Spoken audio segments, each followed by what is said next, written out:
Assalamualaikum warahmatullahi wabarakatuh. Apa kabar semuanya? Mudah-mudahan selalu sehat. Hari ini kita masuki pembelajaran jarak jauh pada materi Pendidikan Pancasila dan Kewarganegaraan atau PPKN di kelas 12. Kita akan masuki bab 1, yaitu kasus-kasus pelanggaran hak dan pengingkaran kewajiban warga negara, yang terdiri dari 4 sub pokok bahasan. A. Makna hak dan kewajiban warga negara. Kemudian B. Substansi hak dan kewajiban warga negara dalam Pancasila. C. Kasus pelanggaran hak dan pengingkaran kewajiban warga negara. Dan terakhir, penanganan pelanggaran hak dan pengingkaran kewajiban warga negara.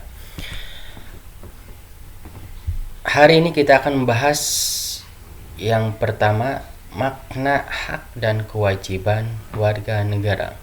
Di kelas 11 tahun kemarin, di awal pelajaran pun sebetulnya kita telah belajar terkait dengan hak ini, yaitu hak asasi manusia.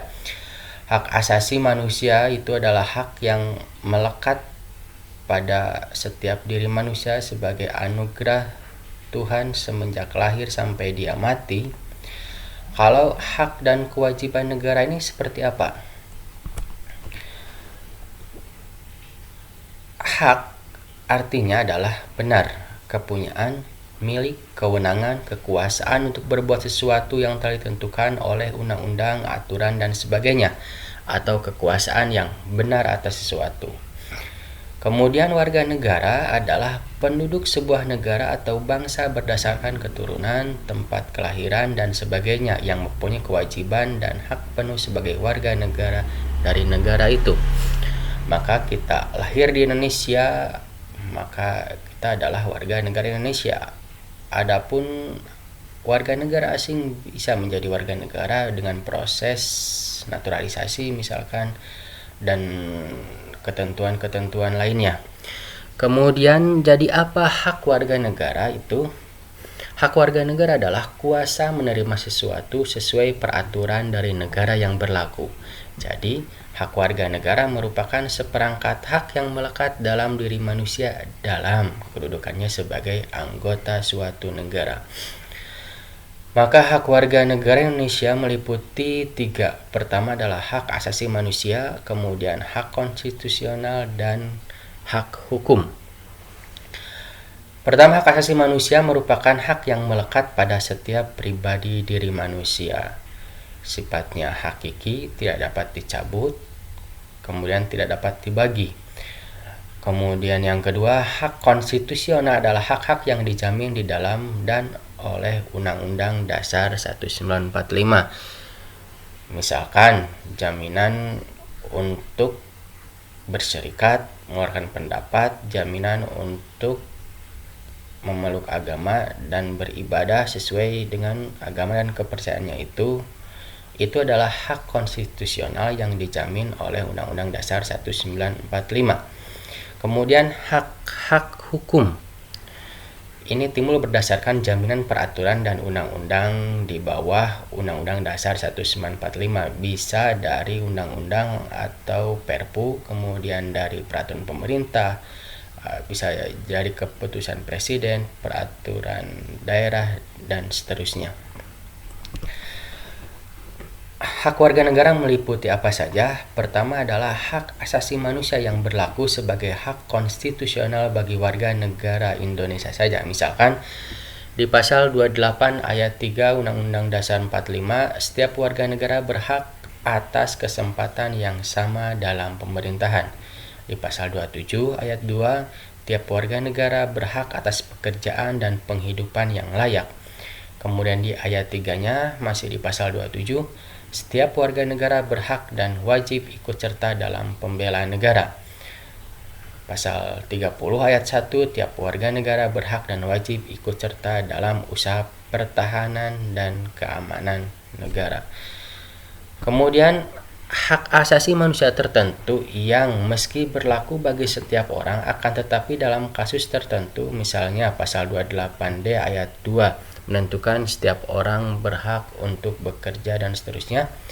Namun, negara dapat membatasi hak orang asing untuk bekerja di Indonesia. Walaupun bekerja itu adalah hak asasi manusia, tapi ada pembatasan untuk orang asing dengan syarat-syarat tertentu, misalkan sesuai kualifikasi, kemudian mempunyai sertifikat kompetensi, ada izin tertulis dari departemen terkait.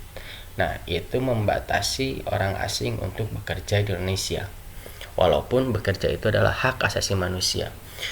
Kemudian hak warga negara untuk menduduki jabatan-jabatan yang diisi melalui prosedur pemilihan seperti pemilihan presiden dan wakil presiden, gubernur, dan wakil gubernur, hakim konstitusi, hakim agung, anggota BPK, anggota lembaga permusyawaratan dan perwakilan, panglima TNI, Kapolri, Dewan Gubernur, dan anggota komisi lembaga negara.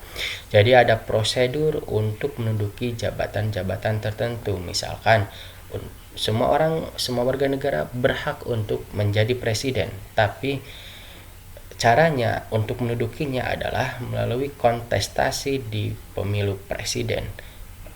Atau semua warga negara berhak menjadi gubernur atau DPR dan seterusnya, itu setelah terpilih dalam sebuah pemilihan umum. Kemudian hak warga negara untuk diangkat dalam jabatan tertentu seperti TNI, polisi, jaksa, pegawai sipil, dan jabatan lain yang diisi melalui pemilihan. Semua jabatan yang dimaksud di atas hanya berlaku dan hanya dapat diduduki oleh warga negara Indonesia sendiri sesuai dengan maksud ketentuan pasal 27 ayat 1 dan pasal 28D ayat 3. Jadi tidak ada orang asing yang bisa menjadi pegawai negeri sipil misalnya. Nah, apa saja kategori hak warga negara? Pertama, kategori ekonomi. Pasal 33 ayat 2, hak memanfaatkan sumber daya alam. Kemudian hak melakukan tindakan ekonomi di pasal 33 masih ayat 4-nya. Hak atas pekerjaan dan kehidupan yang layak, pasal 27 ayat 2. Kemudian di bidang pertahanan dan keamanan ada hak ikut dalam pertahanan dan keamanan negara, pasal 30 ayat 1. Masih di pasal yang sama di ayat 5-nya, hak keikutsertaan membela negara. Kemudian hak ikut dalam upaya bela negara di pasal 27 ayat 3. Nah, di bidang sosial budaya, kita sebagai warga negara mempunyai hak untuk memelihara dan mengembangkan budaya, pasal 32 ayat 1. Kemudian ada hak masyarakat tradisional, ada hak fakir miskin dan anak-anak terlantar dipelihara oleh negara, itu pasal 34 ayat 1. Kemudian hak jaminan sosial, pasal 34 ayat 2, dan hak mendapat fasilitas yang layak, pasal 34 ayat 4. Nah, selain hak juga ada kewajiban. Apa itu kewajiban? Kewajiban dapat diartikan secara sederhana, yaitu segala sesuatu yang harus dilaksanakan dengan penuh tanggung jawab. Kewajiban warga negara diartikan sebagai tindakan atau perbuatan yang harus dilakukan oleh seorang warga negara sebagaimana diatur dalam ketentuan perundang-undangan yang berlaku. Jadi ini sifatnya bisa memaksa sesuai peraturan hukum yang berlaku. Apa sajakah itu? Sebagai gambaran dulu, contoh seorang anak berkewajiban untuk melaksanakan perintah orang tua, ataupun kalian sebagai seorang pelajar itu dituntut untuk mematuhi tata tertib sekolah. Kita pun sebagai anggota masyarakat secara umum berkewajiban untuk mematuhi norma-norma yang berlaku di masyarakat, dan sebagai warga negara berkewajiban untuk melaksanakan semua ketentuan atau peraturan perundang-undangan yang berlaku. Nah, dapat dirinci apa saja jenis kewajiban warga negara. Pertama adalah menjunjung tinggi hukum dan pemerintahan di pasal 27 ayat 1, kemudian ikut serta dalam upaya pembelaan negara pasal 27 ayat 3, kemudian kewajiban untuk menghormati hak asasi manusia orang lain di 28J ayat 1, kewajiban untuk ikut serta dalam usaha pertahanan dan keamanan negara di pasal 30 ayat 1, kemudian kewajiban untuk mengikuti pendidikan dasar dan pemerintah wajib membiayainya. Jadi ada kewajiban untuk mengikuti pendidikan dasar dulu 9 tahun, kemudian jadi 12 tahun, dan pemerintah wajib membiayainya. Terus setiap penduduk bebas memeluk agamanya masing-masing dan untuk beribadat menurut agamanya. Dan ini yang paling biasa sering kita dengar, kewajiban untuk membayar pajak. Orang taat bayar pajak. Kemudian terakhir, wajib tunduk kepada pembatasan yang ditetapkan undang-undang untuk menjamin penghormatan hak dan kebebasan orang lain.